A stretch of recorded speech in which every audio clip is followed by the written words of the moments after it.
Hello and welcome back to the channel. And today we're heading towards Bangers and Cash, Mathewsons Classic Car Auction, due to take place from Wednesday the 12th of March to Friday the 14th of March this week. It's a short notice video, one I hadn't intended making. It's just that there are some vehicles that I found of interest to me and I wanted to showcase them and share them with you. So where do you start with 900 lots and 440 cars coming under the hammer? Well, I'm going to pick out the ones that appeal to me most. There's probably a lot more that you may find more interesting, but I'm going to concentrate the ones that interest me. So sit back, hope you enjoy it, and let's get going. Let's make a start with lot 266, the 1973 Datsun 180B estate car. Now, this has to be a real rarity, hasn't it? I mean, I can't remember the last time I ever saw one. And what are the chances of seeing another one on the roads? And it's not the saloon, it's an estate, so it's a useful vehicle as well. It's finished in a proper 70s colour, isn't it? Quite a nice, bright looking thing. And of course, it's a Datsun and not a Nissan because they didn't become rebranded as Nissan until I think it was 1986. Good, useful space, nice, pretty, flat loading area, and no lips to have to get over the boot lid either. Yep, that's one interesting vehicle. Up next, lot number 26, a 1988 Austin Metro 1.3. And it's pretty much a basic model. And I've not chosen it because of it being an absolutely fabulous car, but more for what it represents. And it's what you would call a real time warp car. Hard to believe, 3,300 miles on the clock. And from the pictures, it tells you that, doesn't it? And it looks rather spectacular. You're going to go a long way to try and find another one as good.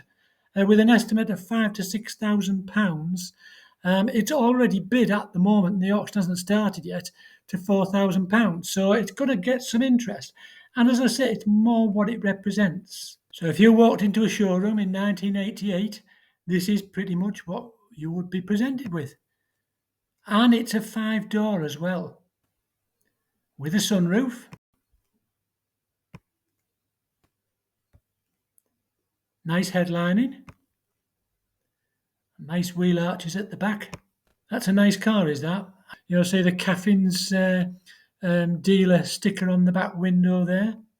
But yes, very nice car. And in contrast to the Metro, we've got this 1994 Nissan Micra LX Lot 64. And they seem to be becoming very popular. I noticed quite a few at various shows last year. And of course, you've got Japanese engineering, haven't you, and reliability. It's estimated at £2,000 to £3,000, but before the auction's been begun, it's already been bid to 3,100. They tell us that the speedometer reading's currently 24,000, and it looks a bonny thing, doesn't it, in the red, and looks rather a smart thing. Moving on to lot 92, a 1991 Rover 220 GTI. This is a rare one. So let's have a look and see what we got. As you see, it's a 2-door. I think those wheels are possibly MGF wheels. They're not standard wheels, I don't think. I think the colour is possibly Pulsar Silver. But as I say, very rare sight these days, and it looks rather smart. And I don't think it looks like big money based on the estimate. And you've got something that's totally different. Of course, it's proudly sporting its catalyst badge there, which was a feature of the vehicles at that time when catalytic converters were just starting to be introduced. It looks quite a smart car. A little bit of work on the interior just to bring it up to standard, but it looks as though you have a nice sound basis on which to start. I couldn't help but pull this one out, and it's lot 178. It's the 1984 Ford Sierra Ghia. Of course, the Sierra was introduced to Britain in 1982. This is an 84. It's the Ghia model. It's the top of the range. Surely got to be the one to have, but oh, so rare. You just don't see them anymore, do you? And this looks rather spectacular, I must say. Apparently, it's been owned by the same owner since 1989 and been kept garaged all that time. It's been off the road for 14 years, but it's been all wax oil sprayed inside the doors, the box sections, and other internal structures, they tell us. It's got a stainless steel exhaust, MOT'd until October 25, and the top engine's been converted to run on unleaded in October 24. Also looks as though the car's loaded with various spare parts to come with it, but rather a spectacular looking machine, isn't it? Now, Lot 238, the 1988 Bedford Rascal. I like this. I think it's a fun little thing, and I think you could have lots of fun times with it. But I'm going to tell you a bit more about it, but let's have a look at the pictures first of all. Now, the colour may not look much, but yet it looks so right, doesn't it? I think it looks quite a pleasing looking thing. And you'll see that the chrome hubcaps and little white wall tyres, quite a funky little thing. You've got the extending roof. So you can just imagine a trip to the seaside or a trip into the country, park up. You can either choose to get out or stay where you are, have a cup of tea, watch what's going on in the world. Or if you want to go somewhere, have an overnight stay, the ideal thing. As I say, you could have lots of fun times with this, I'm sure. Conversions by Danbury. So there's the roof up. There's the roof down. Yeah, I like that. I think that's a fun thing. I could be quite tempted myself. So now's the time to reveal some information because this isn't just an ordinary sale. This is one of the vehicles being put through the Bangers and Cash Restoring Classics team. So one thing you're going to know is that it's had a good going over, and that as auction buys go, you've probably got a better chance with a vehicle like this, knowing it's had a thorough going through, than any of the others. Apparently, it's had some welding done. It's had a bottom half respray. It's got new curtains, cushions, and carpets, and the seats been repaired. Replacement head unit. Tyres and hubcaps. It's had an oil leak that's been fixed, a service, a new back box, and a fresh MOT. So it's already been bid to £4,300. 22 people have already bid on it already. So it will be interesting to see what this one goes for. This has to be one of the stars of the show, doesn't it? Lot 332, the 1980 Ford Granada Ghia. It's beautiful. It's the Series 2, but the slim bumper model. And you see the power washes on the bumpers and all the spotlights. The colour is Cosmos Blue, and it's got a mileage recorded of 30,000, which I understand is genuine as far as I'm aware. It's not the first time it's appeared at Mathewsons. It was the feature of one of their programs, I think it was last year or the year before, when it was sold previously. But it's a beautiful car. It's got to be one of the prettiest colours, in my opinion, for them. And it's a lovely machine. So you've got the metric wheels, the TRX wheels on it. Look at that sunroof all around the sunroof. It's marvellous, isn't it? Now, I don't know whether you noticed there's another Granada there in Highland Green. That's come up for sale as well.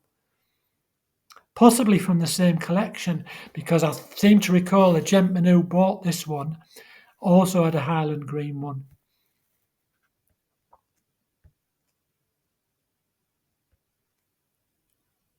That's beautiful. 29,066 miles.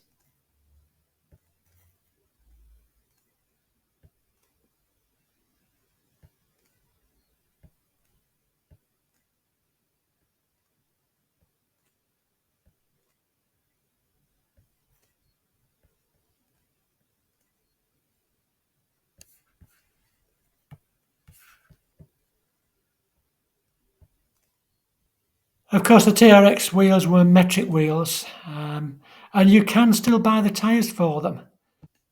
That is beautiful. That really is a nice car. And another interesting fact about this car is that Corgi also produced a model of this very car, and it bears the number plate of this car. And it's a Corgi Vanguard's model VA12413. Lot 360, the 1971 Wolseley 1300 automatic. I couldn't not pick this one out. And for those of you that know me, you'll know that I love Harvest Gold. And I think this is a colour which suits this car very well indeed. And it looks a lovely thing, doesn't it? Obviously, you've got your Wolseley grill at the front with your little white light up Wolseley name and your BL badges. Of course, you had the Vanden Plas, you had the Riley version, but this was the Wolseley. All badge engineering, of course, which was quite normal for the time. The correct olive green interior with a nice greeny goldy carpets. Automatic, as we said. You've got your pull-out choke there, as you see. None of this fancy smanchy automatic choke rubbish, which only causes you problems.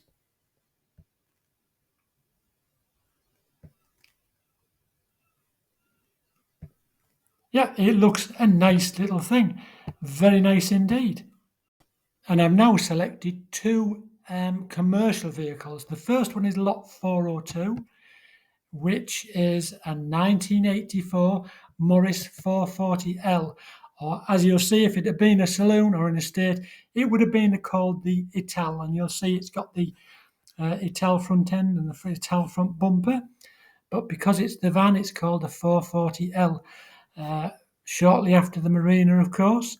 The colour, I would say, is Brooklands green. But they are such rarities again. So it's always nice to see them turn up. I don't recall that city badge ever being on. It may have been. I don't recall it. I would have said if it had been on a Maestro van, I'd have said yes. But I don't ever recall them having a city badge on the Itals. Please, if you know, I would be interested to know whether I'm right, whether that's right or wrong. It's certainly got the right badge in there with the Austin Rover logo there. That's a smart little machine, is that? Quite like that. And the next vehicle I'm going to be taking a look at is lot number 438. And it's in a similar vein because it's actually a Morris Murena. Morris Murena ice cream van. And it's a 1000 weight 1300 van. And it's the Mark II Murena, as you can see by the bumpers. It's a 1977. Shame it hadn't been 76, the year of the hot summer, the drought. We certainly would have had roaring business had it been out at that time. I would say having a AAA number plate, it's possibly been originally a Salisbury registration. But yeah, another rarity. And of course, if you are of a certain age, you will be familiar with ice cream vans as a child. And the sirens would go, and if you were lucky enough, somebody would give you some money to go out and buy an ice cream. Because, of course, we take things for granted. Not many of us had freezers back then.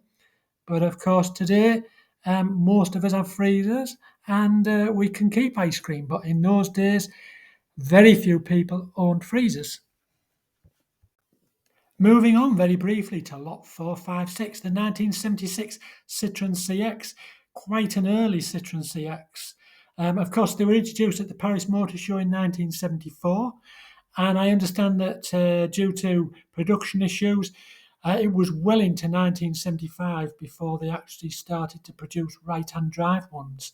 Of course, I have to say that this is actually a left-hand drive car, but nonetheless, even though it's a 1976, it's still an early car, and I can't remember the last time I saw such an early vehicle.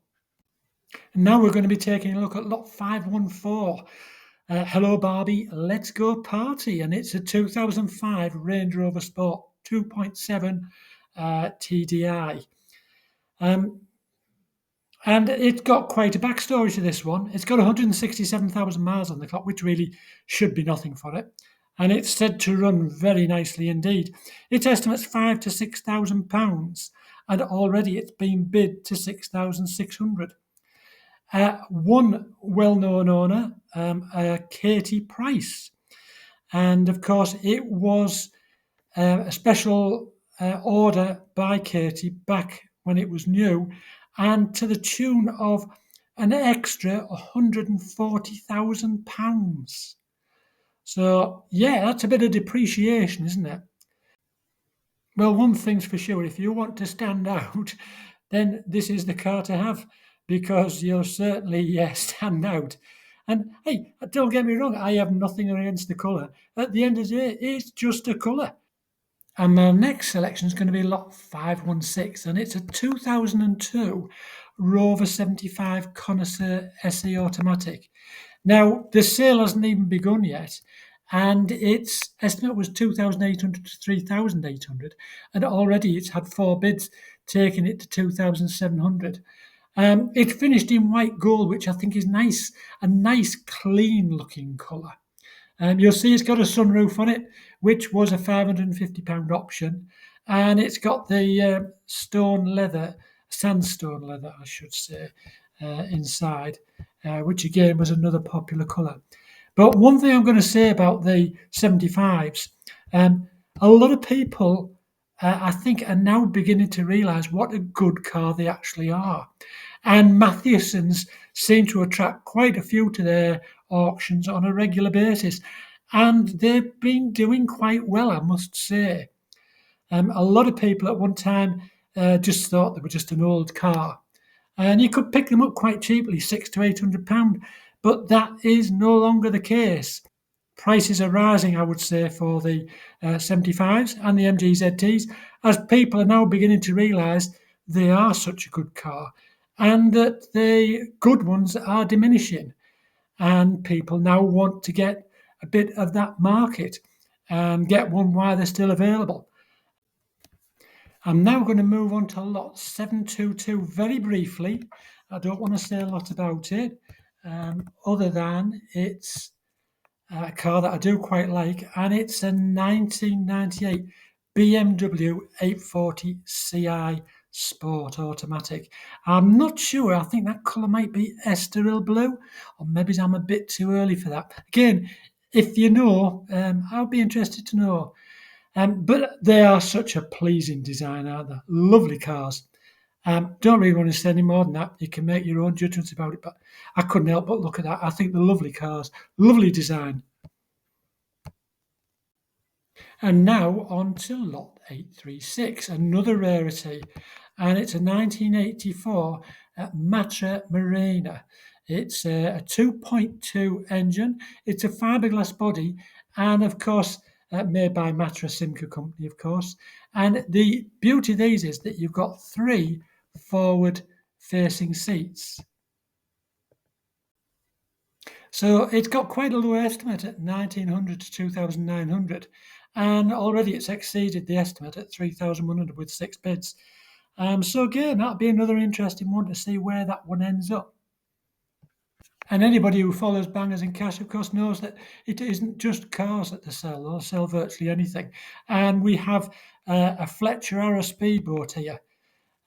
Fletcher Arrow, of course, the name derived from Fletcher. The Fletcher, of course, in olden days was the person who made the arrows for the bow and arrow.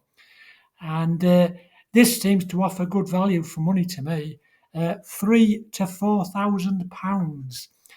So a nice little speedboat on a good trailer, and it comes with an 85 horsepower Suzuki engine. So it's got quite a bit of get up and go. So as we say, it's got a Suzuki 85 horsepower engine, so it's quite powerful, and it's the ideal ski boat. Apparently, it comes with a large water tank, and the owner used that because obviously it's water cooled, the engine, so that be able to put the engine into the water tank on dry land so they could run it and start it. And they started it every couple of weeks, apparently. And it comes with ship-to-shore radios, it comes with the anchor, the flares, the life jackets, four side bumpers, lifelines, and the seats have been reupholstered apparently. And it's had a service done by Marine Power in Norwich. Originally owned by the Lake Windermere Yacht Club, apparently. But to me, £3,000 to £4,000 for an outfit such as all of that seems exceptional value for money. You couldn't go out and buy a new one for that. I mean, even the engine is a heck of a lot of value. So I see something like that as being excellent value for money. And again, lots of fun. Moving on to lot 899, the 1999 Rover 820 Vitesse. And it's got an estimate of £500 to £1,000, and yet it's already had 9 bids and it's been bid to £2,100, despite the fact that its MOT expired on the 30th of June 2014. So what's this one all about? Well, there's more to it than meets the eye. It's got the T16 engine, which isn't the turbocharged engine, it's the injection engine. And they were produced between 92 and 1999. Now, this is a 1999 model, so it would have been one of the last 800 models produced because the 800 ended in 1999. It finished in the glorious colour of pearlescent night fire red. And we can see that it looks as though it needs a little bit of work, but obviously it looks as though it's all superficial. You can see it's got a bit of lacquer peel around the body, but there's nothing there that says really any great issues other than repainting, because it all looks fairly sound to me. And you look around that sunroof and there doesn't look to be any issues there, which is all very good.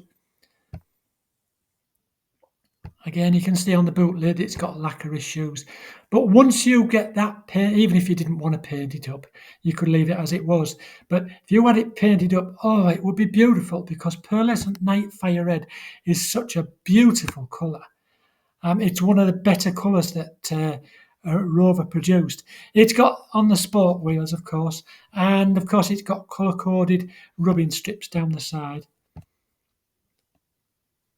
It's one of the first lifted models towards the end, and you'll also see the back of the doors look good and sound. The whole car looks to be fairly sound. You've got those nice Recaro seats, which it looks as though the car's been in storage possibly, and it needs a good thorough cleaning. But again, the good thing about this is look at that dashboard.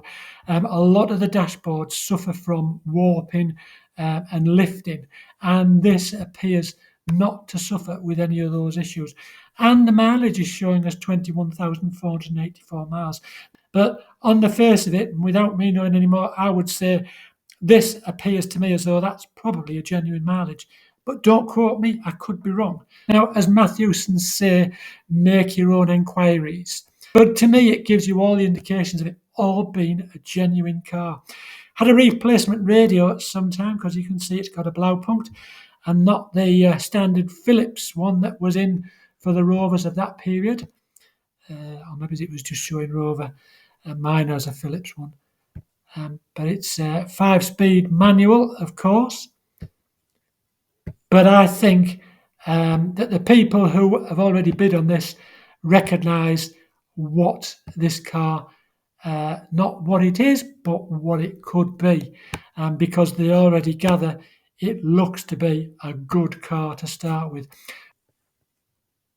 A sound base, and just with a little bit of work, it'll be an absolutely fantastic show winner, I'm sure.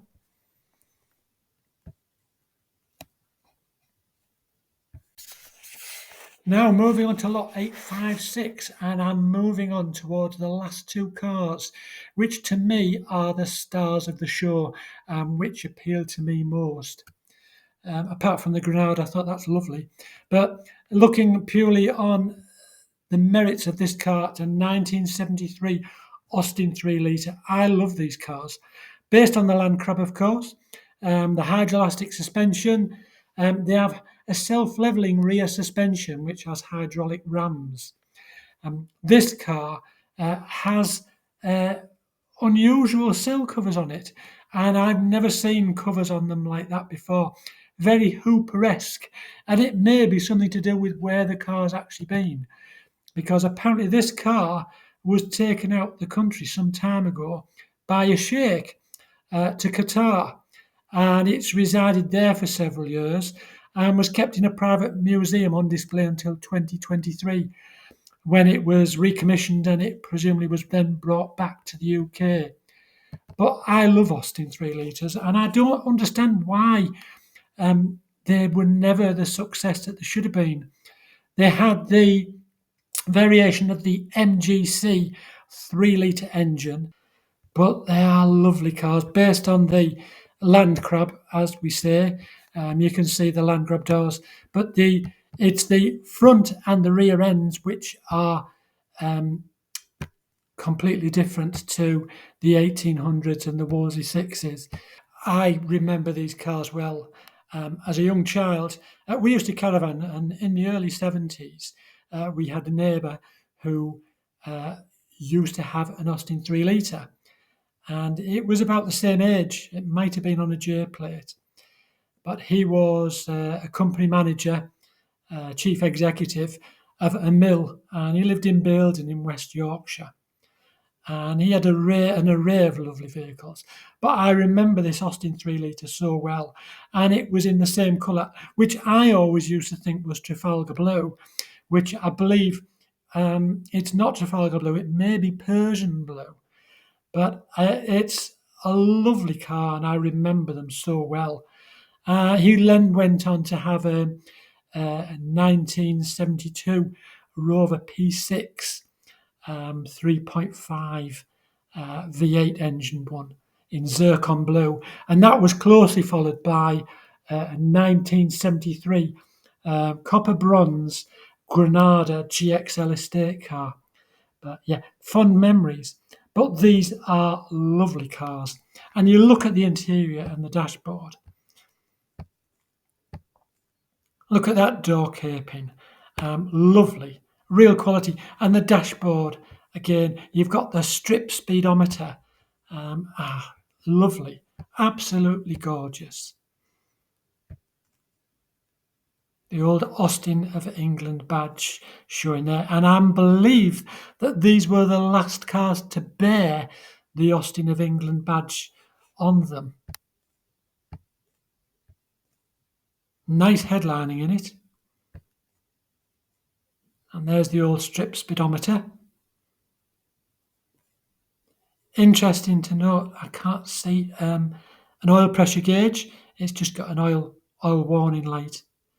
Of course, you've got your pull-out and lock choke there, which are not an uncommon sight to see a peg on them.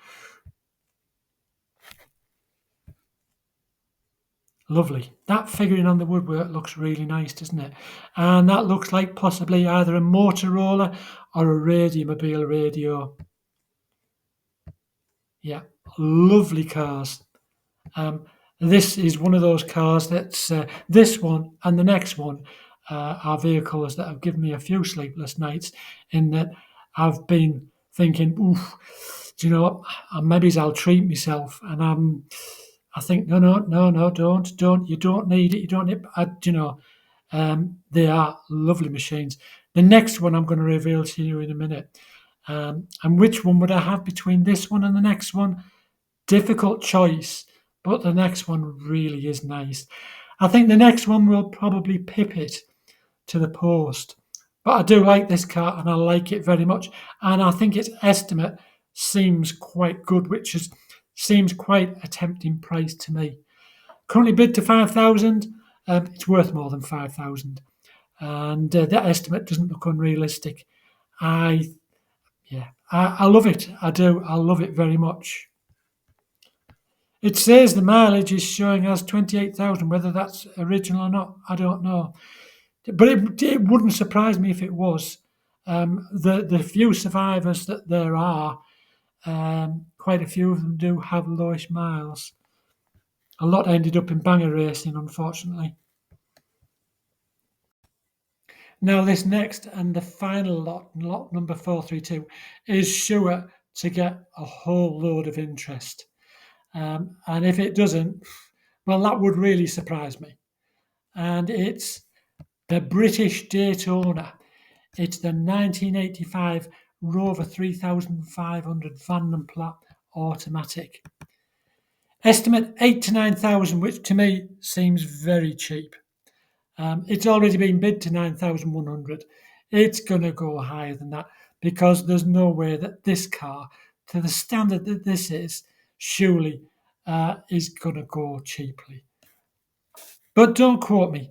You never know which way an auction's going to go. And I've been put off buying vehicles because I thought they're going to go too expensive.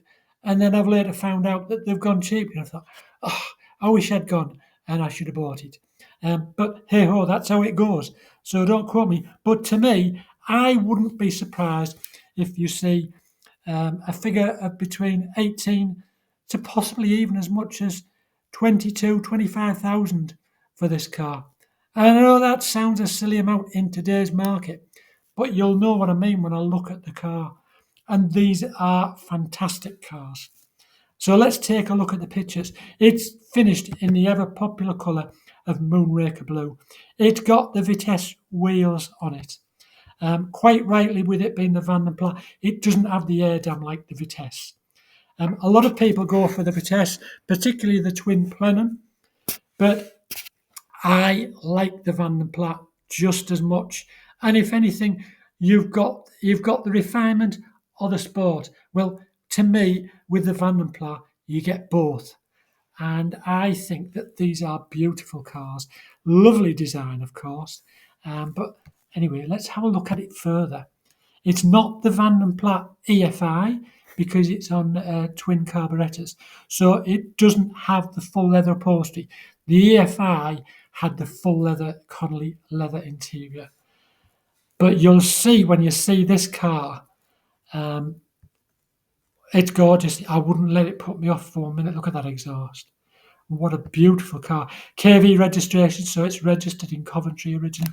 Look at those wheel arch lips there. Glorious. Absolutely beautiful. It just looks such a lovely car.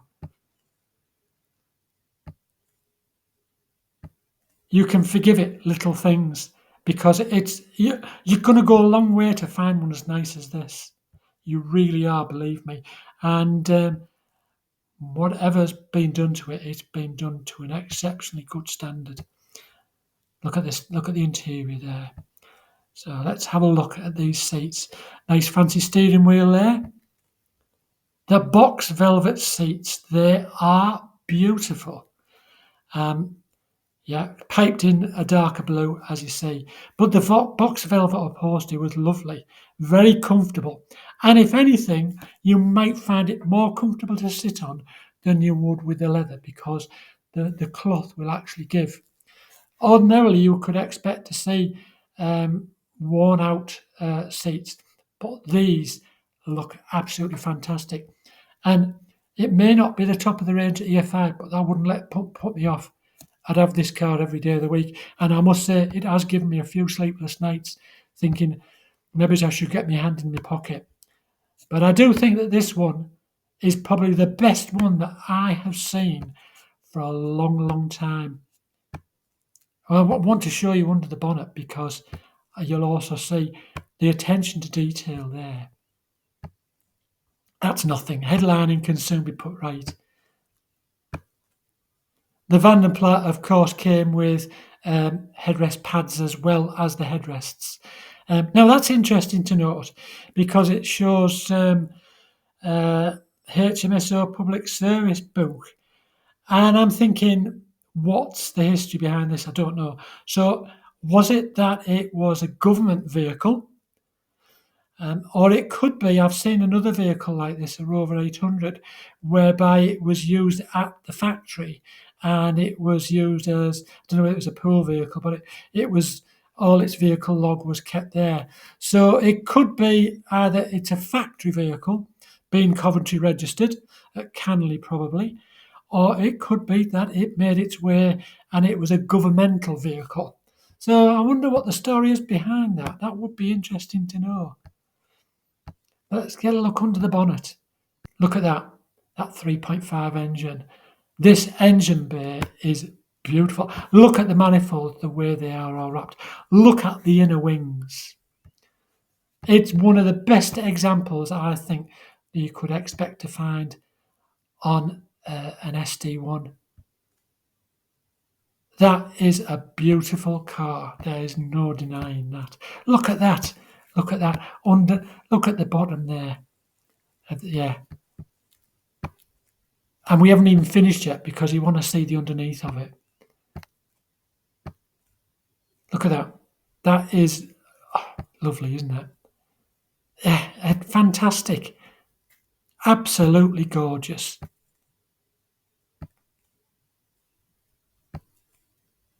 Somebody's really gone to town on that. So yeah, that is my star of the show. And if I couldn't have that, then I'd have the 3 litre. And if I could have them both, I would. And I'm very tempted, but no, I think I'm going to have to keep my hands in my pockets. But I probably regret it, but I love it. Absolutely love it. So I hope you've enjoyed this auction review. And I'm going to say thanks for joining me. And until next time, take care.